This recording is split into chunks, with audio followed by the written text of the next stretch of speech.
O universo é de fato inteligível, mas quanto mais o estudamos, mais complexo e enigmático se revela.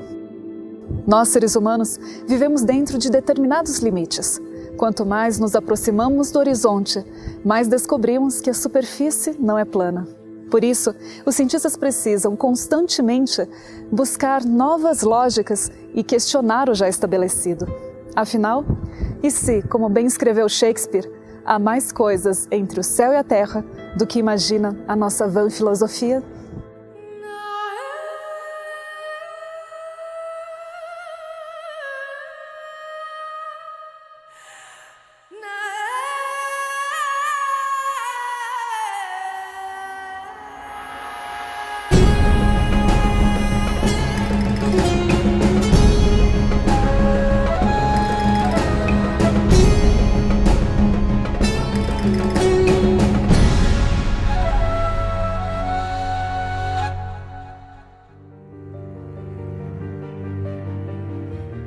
A ciência faz um trabalho excelente em descobrir e explicar fenômenos naturais. Sem se darem por satisfeitos com a mera descrição, os cientistas se esforçam por compreender a estrutura subjacente, as leis fundamentais da natureza que determinam esses fenômenos. Nas últimas décadas, inúmeros esforços e recursos têm sido investidos para encontrar uma teoria final da física. Essas tentativas se conhecem como teoria da grande unificação ou teoria de tudo e incluem propostas como a gravidade quântica de laços, a teoria de cordas e a teoria M. A busca de uma teoria unificada é tão profunda que muitos de seus investigadores acabam utilizando a linguagem teológica em sua descrição. Alguns a chamam de a busca do santo graal da ciência. No final do século XIX, os físicos fizeram uma reunião na Europa para fechar o grande livro da física. Tudo havia sido resolvido, explicado, quantificado, medido e tudo. Faltavam 2 problemas só. O primeiro problema era a questão da radiação do corpo negro. Imagina um forno de uma usina siderúrgica, tem aquele forno, aquele buraquinho onde você coloca as coisas lá e lá dentro está quente. Era explicar a luz que saía daquele buraquinho. Parece simples, mas ninguém conseguia explicar aquilo. O outro problema era o efeito fotoelétrico. O efeito elétrico das células fotoelétricas que aquecem a nossa água, geram energia elétrica. Também ninguém conseguia explicar isso aí. O primeiro problema foi resolvido por Planck, que propôs o início do que se tornou a mecânica quântica, tá? A física que explica tudo que é pequeno, abaixo do tamanho do átomo. O segundo foi explicado por Einstein, e tanto que Einstein não ganhou o prêmio Nobel pela sua teoria da relatividade mais famosa, mas por conta de explicar o efeito fotoelétrico. A solução desses 2 problemas deram origem a 2 áreas da física que vieram para destruir todas as certezas que existiam anteriormente.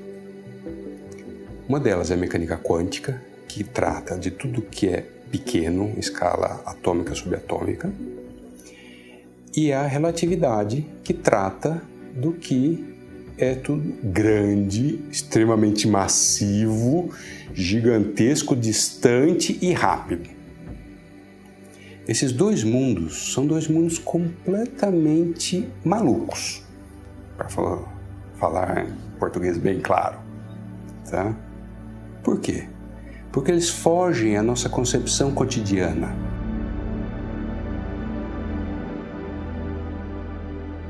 Existe no universo 4 forças subjacentes a tudo. A gravidade, descrita pela teoria da relatividade de Einstein. A força nuclear forte, que mantém o núcleo do átomo unido. A força nuclear fraca, responsável pela desintegração radioativa. E o eletromagnetismo, que, entre outras coisas, é responsável pela atração entre os átomos. O sonho de Einstein era unir todas essas forças em uma única teoria que poderia explicar o universo em todos os níveis. Porém, embora tenha dedicado os últimos 20 anos de sua vida a esse projeto, não conseguiu decifrar essa equação. E durante décadas, todas as iniciativas de colocar a força da gravidade na mesma teoria que a mecânica quântica foram frustradas. Parecia que essas duas partes da matemática simplesmente não conseguiriam se conciliar.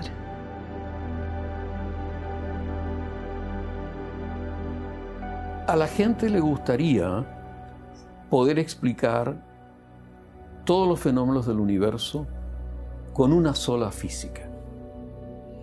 Nos gustaría decir, tenemos una teoría de todo. Pero para que hubiera una teoría de esta naturaleza teníamos que incorporar por lo menos lo que ya sabemos. Nosotros sabemos que existe una fuerza que es gravitacional y sabemos que existen fuerzas nucleares, fuerzas electromagnéticas. La física debería estar en condiciones de poner todo junto en una gran teoría. Pero no hemos sido capaces de incorporar la gravitación, que para nosotros es la fuerza más conocida, con las otras fuerzas, en una gran teoría unificada. Y la gente trata desesperadamente de hacerlo desde hace mucho tiempo, sin lograrlo. La gravitación se nos escapa. Assim como os físicos no final do século XIX quiseram fechar o livro da física, hoje existe um santo graal na física, que seria a teoria unificadora. Uma teoria que pudesse explicar as 4 forças fundamentais como se fosse uma única. Tá? Força fraca e eletromagnética já foi possível fazer isso. A interação da força nuclear com a eletrofraca é possível já escrevê-las como se fossem uma só, em determinadas circunstâncias e tudo. O grande problema é a gravitação, porque intrinsecamente ela é diferente das outras.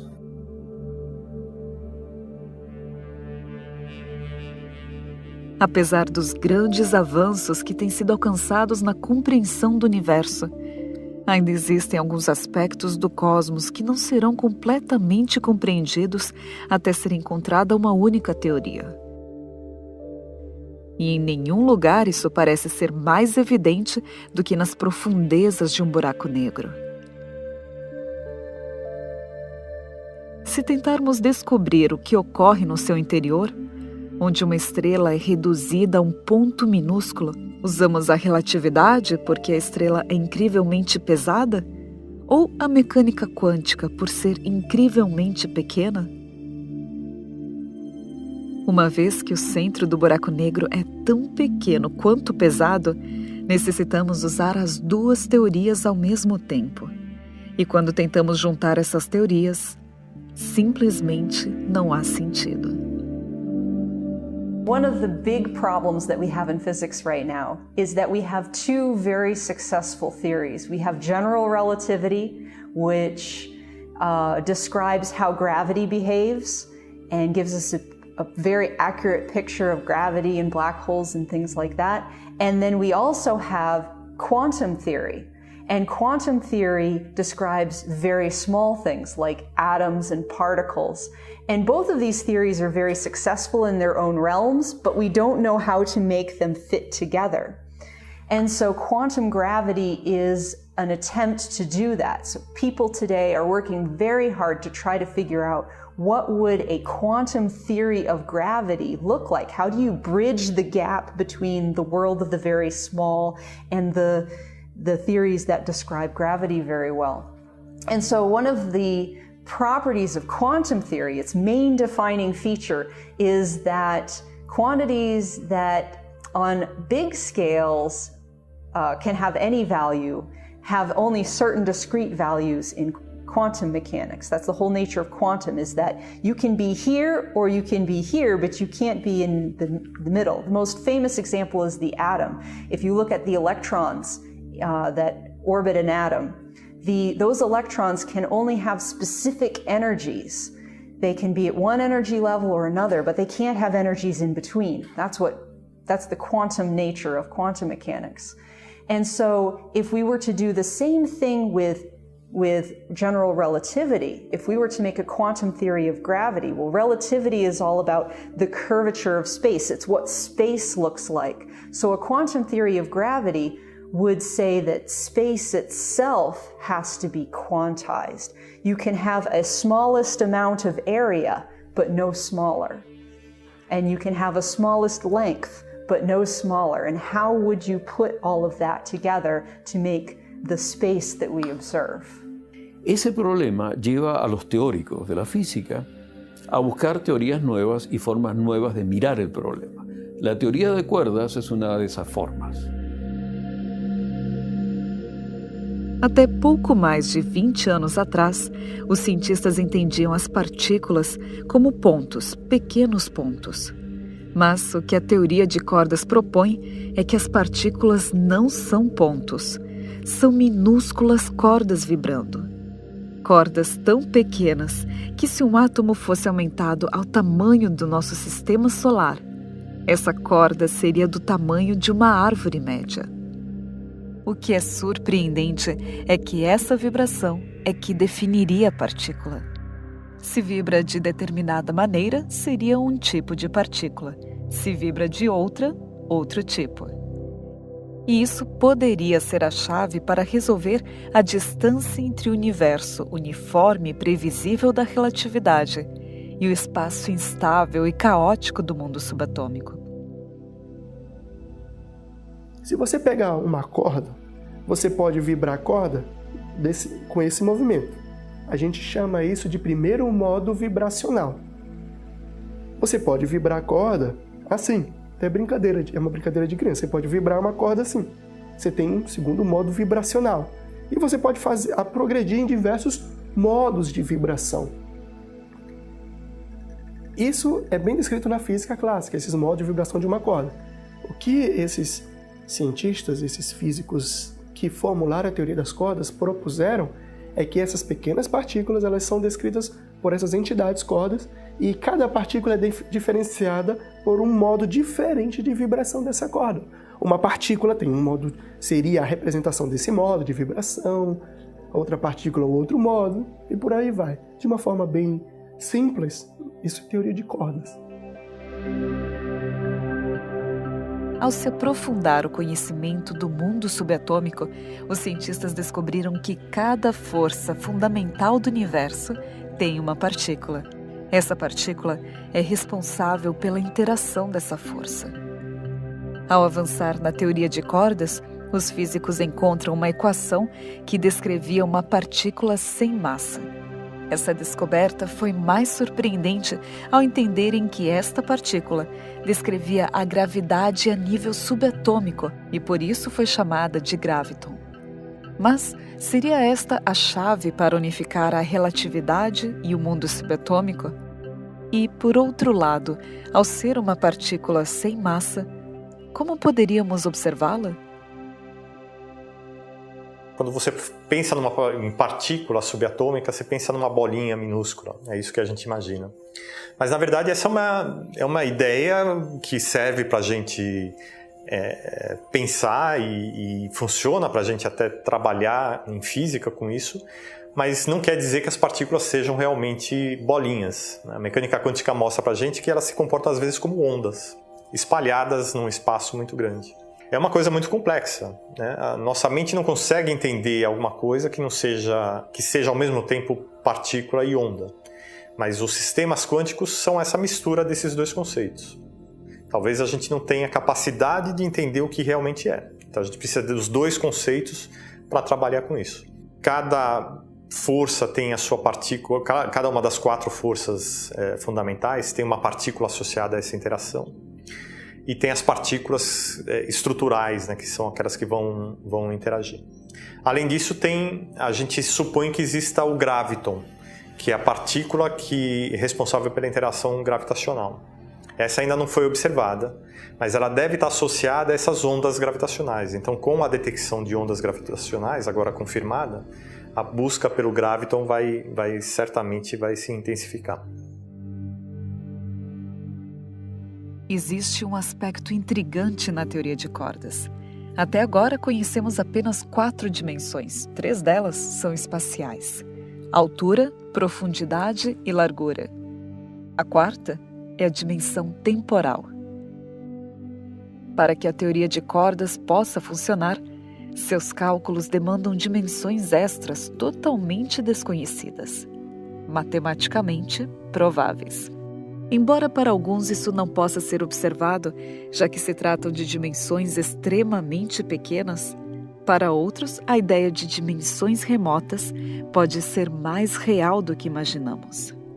O certo é que o universo poderia ser mais complexo do que havíamos pressuposto.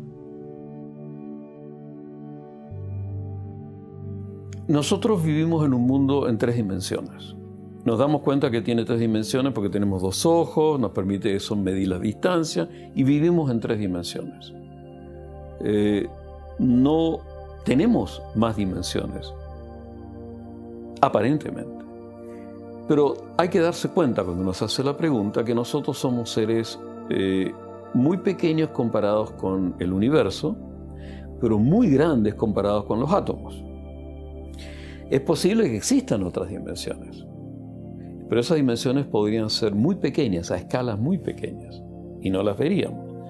La teoría de cuerdas, por ejemplo, es una teoría que postula la existencia de más dimensiones, pero son dimensiones muy pequeñas, a la cual nosotros no tenemos acceso porque somos muy grandes. Eso no significa que no las podamos descubrir. De alguna manera hemos descubierto cosas muy chiquitas, ¿no es cierto?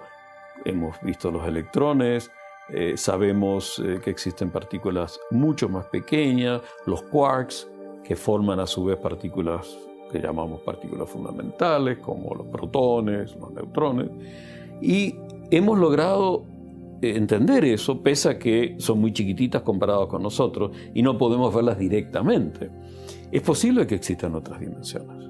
Você pensar que a corda é uma extensão e essa extensão, se você tem uma corda, você pode ter uma superfície dessa corda. Então só o fato de ter uma superfície da corda já implica em pensamentos a respeito de outras dimensões. Então a teoria de cordas abre, sim, para muitas outras dimensões, além daquelas 3 dimensões espaciais e uma temporal que nós estamos acostumados. Esse é um dos inconvenientes da teoria de cordas, né? Ela funciona se você supõe que o universo tem aí 10 dimensões, antigamente eles supunham mais dimensões. Então as outras 6 dimensões podem ser explicadas através desse conceito de dimensões compactas. Nessa sala nós temos 3 dimensões que a gente pode observar, além do tempo. Porque o fóton, por exemplo, está viajando aqui dentro dessa sala, colide com as paredes e vem para os nossos olhos e a gente observa esse fóton, essa luz. Em dimensões muito compactas, por causa de uma propriedade quântica que diz que quando o seu sistema é muito pequeno, a energia das partículas, as partículas, como elas não podem, se você não pode localizar a partícula e a velocidade ao mesmo tempo, significa que num espaço muito pequeno, a incerteza na velocidade das partículas é muito grande. Então, sistemas confinados em espaços pequenos têm energia muito grande, porque a velocidade é muito grande. Quando essa dimensão é muito reduzida, essa energia vai ser infinita. Então, não tem energia no universo suficiente para excitar esses estados dessas dimensões muito compactas. E elas são invisíveis para as observações físicas por causa disso. Não tem energia suficiente para você observar uma coisa dessas. Porém, como testar realmente essa teoria se essas pequenas cordas não podem ser observadas? Em física, a gente simplifica muitos cálculos jogando fora aquilo que é muito pequeno. Nunca aquilo que é muito grande. E quando a gente tem que jogar algum infinito fora, é sempre uma coisa preocupante. Uma das vantagens da teoria de cordas é que esses infinitos desaparecem. Então, é um aspecto que muita gente gosta, acho que todos os físicos gostam na teoria de cordas, é isso. Mas ela precisa provar. A teoria de cordas ela consegue juntar numa formulação só, vários campos diferentes da física.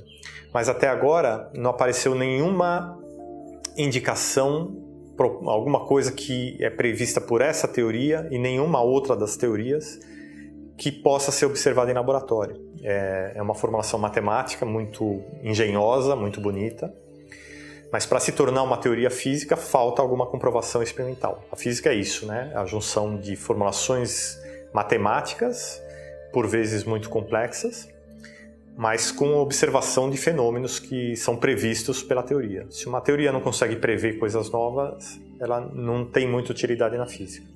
Esse é o desafio da teoria de cordas atualmente. Quando uma teoria ela tem essa harmonia de conceitos e essa elegância de demonstrações, a gente fica com essa sensação de que ela tem que ser útil, porque para explicar a natureza. Porque tem sido assim. A gente tem descoberto que as teorias que descrevem a natureza, elas são bonitas matematicamente e conceitualmente. E essa teoria de supercordas, ela é bonita e elegante do ponto de vista matemático. Então, muita gente acredita que a natureza é assim. Mas, de novo, não é uma afirmação científica, é uma questão de gosto pessoal, né? Ahora, es una teoría muy compleja matemáticamente que tiene por ahora muy poco asidero en las observaciones. Hay muchos que dicen que es un mal camino. Otros dicen, no, tenemos que caminar para poder mirar el paisaje, si no, no vamos a verlo nunca.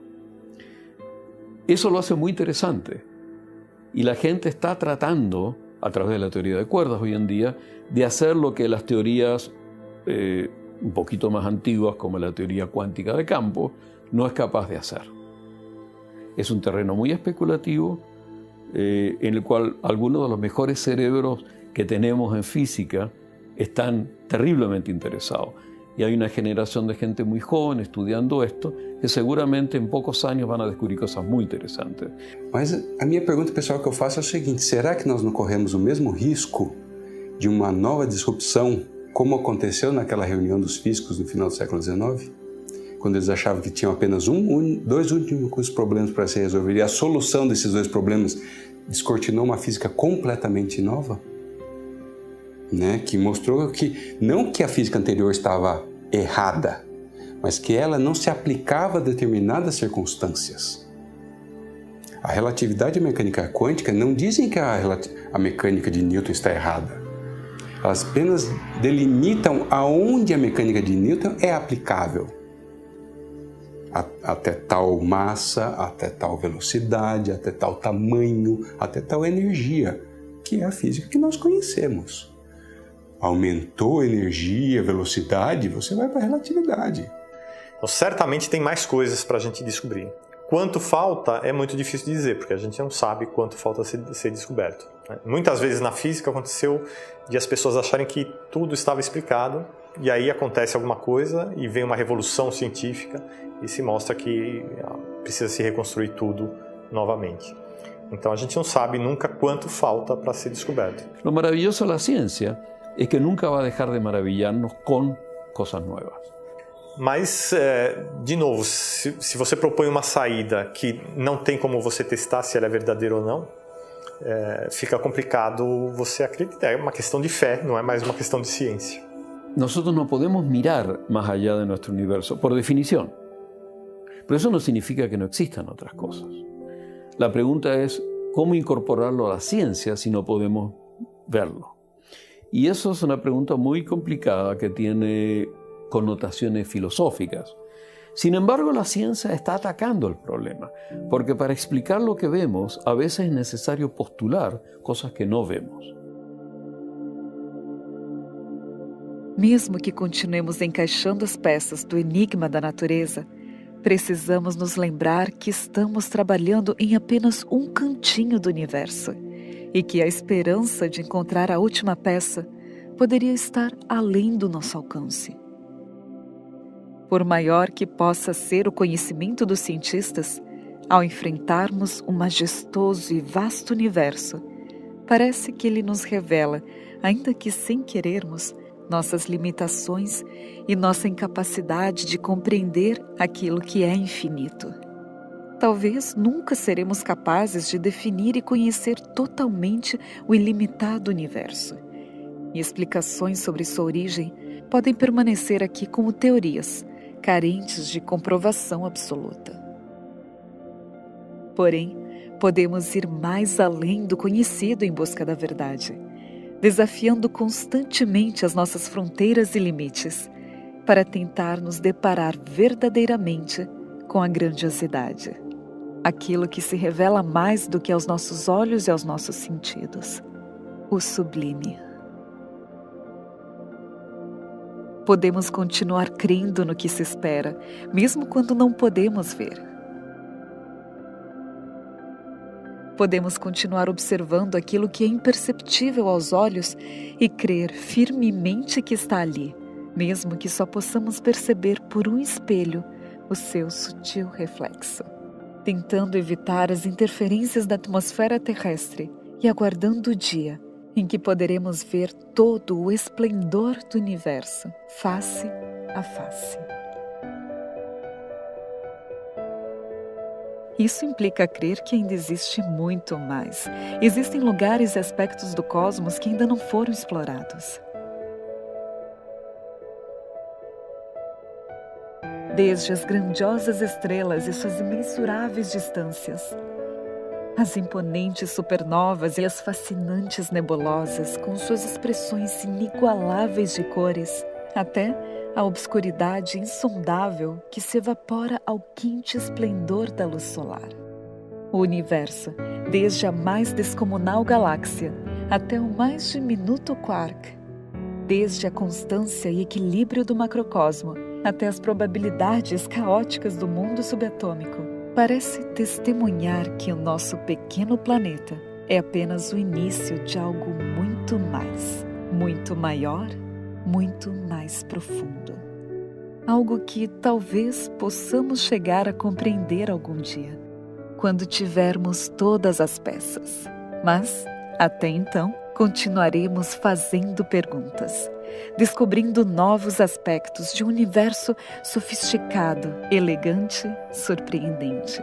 E ao encontrarmos as respostas, continuaremos nos surpreendendo, ao contemplar vividamente aspectos que revelam uma tal perfeição que desperta somente admiração e respeito.